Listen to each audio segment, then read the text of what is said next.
Assalamualaikum warahmatullahi wabarakatuh. Om Swastiastu, Namo Buddhaya, salam kebajikan, salam sejahtera bagi kita semua.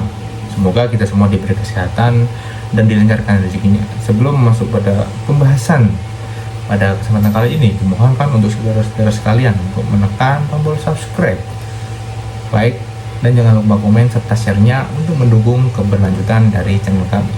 Baik, masuk ke dalam pembahasan. Sampai kapan nyawa rakyat harus melayang gara-gara aksi berlebihan dari oknum yang harusnya ngayomi kita sebagai rakyat? Kasus ini jelas kalian udah tahu pasti ya, menimpa AT remaja 14 tahun di Tual, Maluku yang meninggal dunia setelah diduga kena bogem benda keras dari oknum aparat berinisial Bribda MS pas lagi ada penertiban di jalanan. Jadi ceritanya teman-teman, pas awal puasa kemarin, AT lagi ngabuburit nih bareng kakaknya pakai motor masing-masing. Nah pas itu ada regu patroli yang lagi ngebubarin balap liar.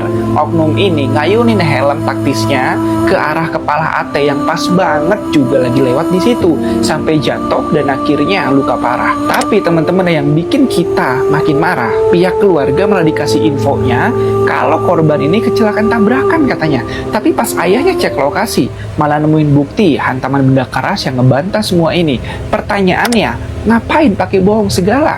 Sekarang rakyat jelas teman-teman ya nuntut transparansi total dan sanksi PTDH alias dipecat secara tidak terhormat buat oknum yang udah ngerusak citra institusi kayak gini. Pertanyaannya lagi teman-teman, mau berapa banyak lagi kasus rakyat yang harus merenggut nyawa akibat oknum-oknum kayak gini? Keadilan buat AT harus tegakkan tanpa ditutup-tutupi. Dia pantau langsung dia ketemu agak di kading, langsung dia loncat ini cuma di sempuk kayak di kan ada pohon tuh, jadi dia pandang dia di situ dia cuma pas kayak di sudah suara motor agak di kanan sudah loncat turun langsung pas di depan dia langsung dia ayun di helm langsung lebih tepat. Cuma pas dia jatuh pertama dia langsung jatuh, dia agak masih sadar sih, tiba begini langsung dia mata tertutup, langsung dia mata terbuka langsung tertutup, langsung bukan jatuh begini, jatuh nyambung. Polisi lu ngebunuh lagi. Woi boleh polisi, udah banyak banget korban.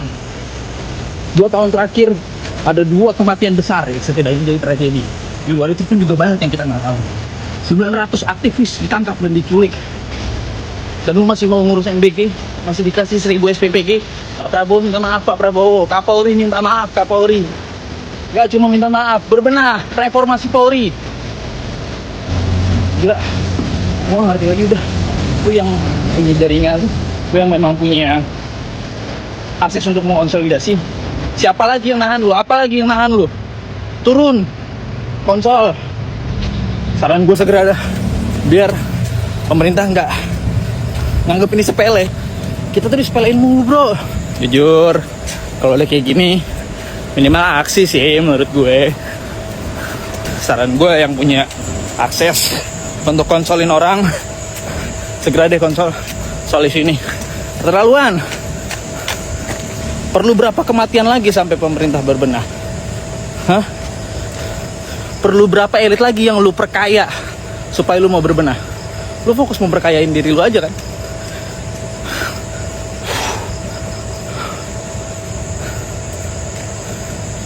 Nggak ngerti gue, malu pada. Kalau kayak gini kan nambah lagi alasan Pak Prabowo untuk minta maaf. Ada lagi anak bangsa yang mati. Masih nanya lu kenapa Pak Prabowo yang mesti minta maaf? Kapolri itu di bawah arahan langsung dari Presiden.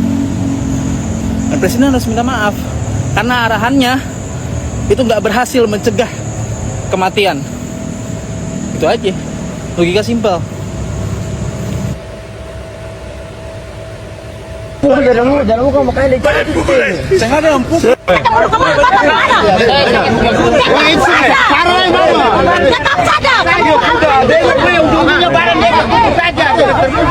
Yang pasti apabila anggota betul-betul terlibat dalam kasus ini, kalau terjadinya kematian ini kita proses dan non tidak akan bela. Propam Polda tidak akan bela. anggota yang salah konsekuensinya diproses hukum, apalagi menyebabkan kematian. Jadi tolong rekan-rekan sabar semua, serahkan semua ini ke tangan kepolisian, ke tangan Polres. Pak, tapi ngapa ini bukan laka lantas ya? Ini Ini pemukulan ya, pemukulan. Ini pemukulan bukan laka lantas ya. Ini bukan laka lantas. Ini pemukulan ini. Oknum Brimob kurang jelas. Oknum Brimob. Pertanyaan terbuka untuk Presiden Republik Indonesia Pak Prabowo Subianto. Apa gunanya reformasi Polri yang Anda buat kemarin? Pertanyaan kedua, kapan Jenderal Listio Sigit akan diberhentikan sebagai Kapolri? Saya jadi ingat perkataan Bang Panji bahwa polisi kita membunuh, tentara kita berpolitik. Presiden kita memaafkan koruptor dan wakil presiden kita adalah Gibran. Pertanyaan untuk publik, apakah masih ada kebaikan di tubuh Polri? Ya gini ini akibat polisi sibuk urus SPPG, akhirnya lupa ngurus anak buah. Ngelindas Afan sudah, mencekik mahasiswa sudah, memeras sudah, nyabu sudah, jadi backing judol sudah, kemarin gebukin anak 14 tahun sampai mati pun sudah. Yang negatif-negatif semuanya udah diborong semua sama kalian itu. Kurang syarat apa lagi coba polisi kita disamakan dengan IDF-nya Israel? Sama-sama bejat.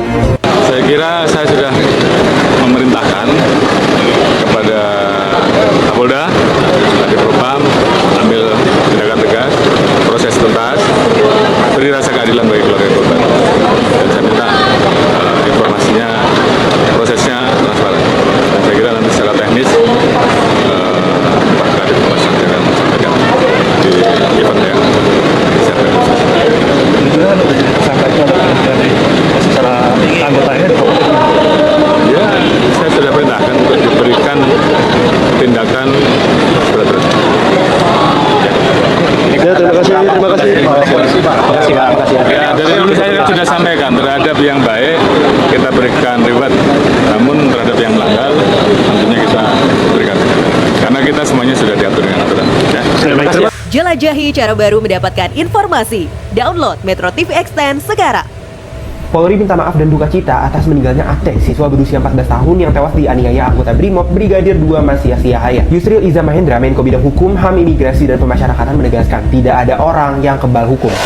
Penganiayaan yang dilakukan oleh anggota Brimob terhadap siswa di Maluku ramai di media sosial. Kalau aku baca di koran Kompas, penganiayaan terjadi pada Kamis 19 Februari lalu. Ate dan kakaknya NKT pulang ke rumah habis jalan-jalan. Mereka masing-masing membawa motor. Tiba-tiba saja Ate dipukul oleh Masias dengan helm baja. Hantaman helm baja tersebut mengenai jidat Ate saat sedang mengendarai sepeda motor. Ia lalu terjatuh dan tersungkur di aspal. Sepeda motor yang dikendarainya lalu berjalan sendiri dan menabrak sang kakak NKT di depannya. NKT, siswa kelas 10 Madrasah Aliyah Negeri ini juga terjatuh hingga mengalami patah lengan. Kepala Divisi Humas Polri, Inspektur Jenderal Joni Edison Isir menyatakan permohonan maaf Polri. Ia menyampaikan Polri mendoakan ketabahan bagi keluarga yang ditinggalkan dan mengajak keluarga serta masyarakat mengawal proses hukum terhadap Masias. Rizik Tawakal, ayah korban, berharap penegakan hukum dapat diterapkan secara maksimal kepada pelaku.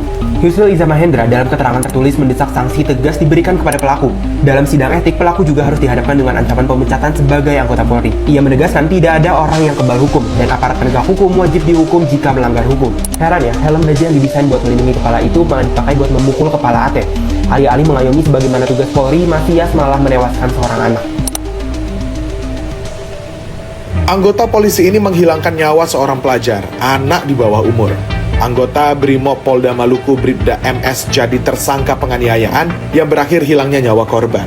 Ia resmi ditetapkan tersangka setelah penyidik periksa saksi dan sudah kolek alat bukti yang cukup.